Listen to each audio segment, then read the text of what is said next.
Hello and welcome to Seeing with Sam, where we talk about metaphysical stuff, cards, pretty much anything weird, unusual, and more often than not, really misinformed on the internet. And that's where I come in. If you're new to the channel, I am a 20 years practicing witch and card reader. If you are a returnee, welcome and feel free to soothe the fears of our newbies that they are finding yet another witch talker who doesn't know what's going on. But last week we talked about chakras and how music that you listen to already can actually help align. I think we were all excited when we saw that Journey's Don't Stop Believing worked with our crown chakra. I know I was. But I mentioned last week how we would start talking about how chakras and what you eat can actually help balance out your energy centers. And a lot of them are, I'm not going to lie, super obvious. Go with the color that matches the chakra, go with the color spectrum, starting with red at your root and all the way up to white for your crown. But for those of you that are still a little sketchy, don't worry, we got your back. And thankfully, you don't really need to take notes. A lot of it is just a quick, oh, okay, kind of stuff here. But we're going to start always at the bottom because, believe it or not, starting at your root chakra is actually the best place to start. I know everyone thinks you should start at your crown chakra because you need those divine messages sooner. No, you don't. You need to work on your root chakra and make sure that you are firmly grounded before you get that divine overload. All right, so work with me on this. I know it sounds crazy, but grounding before divine intervention, great plan so that you're actually able to get those messages. Now, with our root chakra and the things that we eat, obviously your reds are important. Tomatoes, strawberries, pomegranates, delicious by the way. If you've never had one, definitely do it like yesterday. Amazing and actually full of antioxidants, which also helps to boost the immune system. If you're anywhere in the northern hemisphere right now enjoying the cold weather with me, cold and flu season, antioxidants. But some other things that you probably didn't think about for your root chakra is actually lean meats. We all need our proteins, guys. So going for your lean turkey, your 99% fat-free beef if you're a red meat person. Go for the heavy lean meats, guys, because those are also going to help your root chakra. Everyone's thinking, oh, meat's bad for you. No, it's not. You need the protein. You need it. Good, bad, or indifferent, I'm sorry to tell you. If you're vegan, don't worry, we still got you with the later on chakras. Because while it is very important to make sure that your energy centers are aligned, proper nutrition is totally a thing. All right, so that is one of the reasons why we're doing this whole foods and chakras. Because if you're an American like me, nutrition not always the highest priority, and we suck at making sure.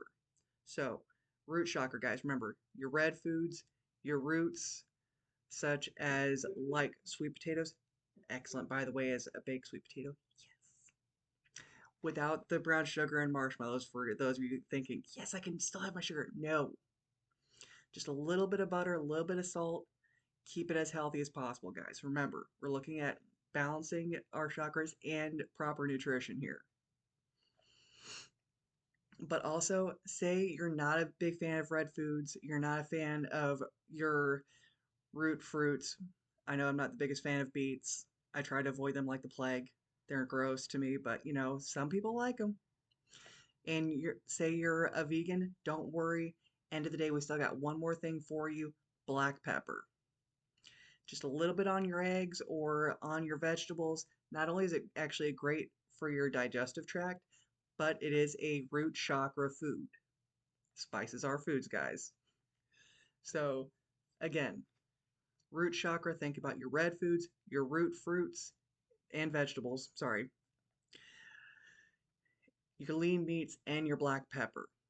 That's where you're going to be starting with your root chakra. Now, in case you're super duper new to chakras, in case you don't know, your root chakra is literally right at your tailbone. All right, as far as where your energy centers are. Next one is our sacral. It's that spot right between our hips, and it's a fun little orange center of not just our reproductive system, but that energy center, almost more important than anything in the world, is our creativity. If we can't think creatively, we can't go anywhere, even if it's just something as simple as, okay, what do we make for dinner? You gotta get a little creative sometimes with what you got in your kitchen, right? Sacral chakra is your BFF. And because, like, I remember how I said that's your cute little orange center, that's because the color that associates with that chakra is orange. So we're looking at our orange foods, mandarins, cantaloupe, all the, super delicious stuff that we absolutely love. Carrots, while they are working with our root chakra, they can also work with our sacral. Nice, right? But say you want to kind of expand a little bit and make sure that you have a full blown chakra meal that you're working on. This is where I know it's not the biggest fan for everybody, but this is where our fish and our seafoods come into play. Personally, not the biggest fan of fish, but I do love tuna. So if you're thinking about a tuna sandwich, go for it. Your sacral chakra is covered right there. Because another nice thing about your sacral chakra is that some of your oils and your fats do kind of factor into there. So cooking oil definitely factors in with your sacral chakra. But also, say you're thinking, I don't like any of that crap, but you're a big kimchi or kombucha fan, probably wouldn't hurt to have a cup of that a week. Help kind of balance that sucker out a little bit. After our sacral chakra, we're looking at our solar plexus. It's that fun little divot right at the juncture of your rib cage. This little sucker is associated with yellow. So we're looking, remember how I said we're working with the spectrum, working our way up? Things that you never thought you'd actually use from second grade, right? But we're looking at our yellow foods here. Corn, squash. Believe it or not, but squash baked just the right way, totally delicious. So if you think that you're not going to ever eat squash in your life, give it a shot. When you get to that just right spot where it's not too squidgy and not too crispy, it's perfect. But this is also where you're looking at your whole grains. I know, crazy, right? We're not talking just fruits and vegetables here. We're also talking about whole grains. Because let's face it, it is a very important part of our diet. So having some rolled oats tossed into your game, or maybe even some whole wheat bread, making bread at home, while it is time consuming, believe it or not, full blown stress relief because you actually have to work that bread in. You got to put some energy in that sucker whenever you're making bread. And that would be actually a great whole grain, not just for you, but for your family. And if you're a baker, making some bread over the weekend, not the worst idea to do with you and the kids. Or even just a nice gift to give to your coworkers. But remember how I said that we were going to be talking about some stuff that would be great for our vegans? Our solar plexus is right here with your, I always mispronounce it, so forgive me. Legumes? Legumes, whatever the heck those suckers are. Yeah, those protein little guys for our vegans right there. Not only is it great for making sure you get those proteins that our body does desperately need to make sure that it can stay healthy, but works great with our solar plexus. So, say you're going on trying to cut down meat in your diet, but you don't want to cut out protein, legumes, not only great for a meat substitute, but solar plexus balancer. Two birds, one stone. Yay. And say you're, again, much like our other guys, where you're like, I don't want to eat any of that crap. Adding a little bit of turmeric. It's a little spicy, but honestly, a couple little dashes will do you on anything you're happening to eat that day. Next up is our heart chakra. Yes, I'm sorry, I'm double checking my notes a little bit here just because some of these foods I honestly never would have thought of for our chakras, and they are still kind of throwing me a little bit for a loop here just because, like, wait, what? And actually, with our heart chakra, one of the things I personally never thought would have thought about because yeah, we are looking at our green foods because our heart chakra is a green energy. Some of the green foods that we obviously would have thought of are some kiwi, star fruit, broccoli. I personally love broccoli, kale, all your green vegetables, all your green fruits. Green grapes are delicious, but because I personally don't drink it, one of the things I never would have thought to mention is green tea. I know it's one of those things that should have been a no-brainer, but green tea is one of those things for your heart chakra that if you're not, say you're working on a diet where you're mostly more of a liquid diet because, health issues, they're a thing. Unfortunately, sometimes we're stuck on a liquid diet for a while, but you still want to work on your chakras. Green tea, it's an excellent immune booster, and from what I hear, tastes delicious. I'm not a big tea person, I'm a coffee girl. I'm sorry, guys. But green foods and green tea for your heart chakra. Now, your throat, I know sounds a little tricky because those of you that know about chakras, your throat is more associated with blue. Now, blue foods are a thing. Blueberries, technically blue, but believe it or not, but there's other things that also work with our throat chakra. Tree foods, nuts, apples. Pretty much if it grows from a tree, it's a great idea. But another thing, again, if say you're more on a liquid diet, or say you just enjoy it, a couple things that are actually also great for your throat chakra to help you communicate better is your chamomile and peppermint teas. Personally, I'm actually using chamomile more often than not for, I know it's going to sound crazy, but say either I or my kids get an eye infection because, they go to public school. Public school's a petri dish for pink eye, let's face it. Skip the doctor, just make a strong chamomile tea, use it as an eye compress, clears it up every time if you catch it early. Still obviously go to your doctor, but catch it early, eye compress, clears it right up. It's nice. But peppermint tea, while it's also great for our throat chakra, say you're having a nasty case and nauseous stomach, I'm not gonna lie, that's how I survived literally all of my first pregnancy. Didn't totally knock out the morning sickness, still worked though. Third eye chakra. That's this little sucker right here. This is where your intuition lives at. So if you've been feeling a little brain foggy lately, or just not picking up on stuff like you used to, your third eye chakra could probably use a little TLC.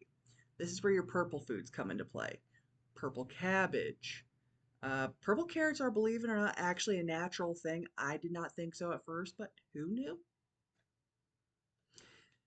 And this is where I'm going to make some people happy. I'm personally not a huge fan, but dark chocolate.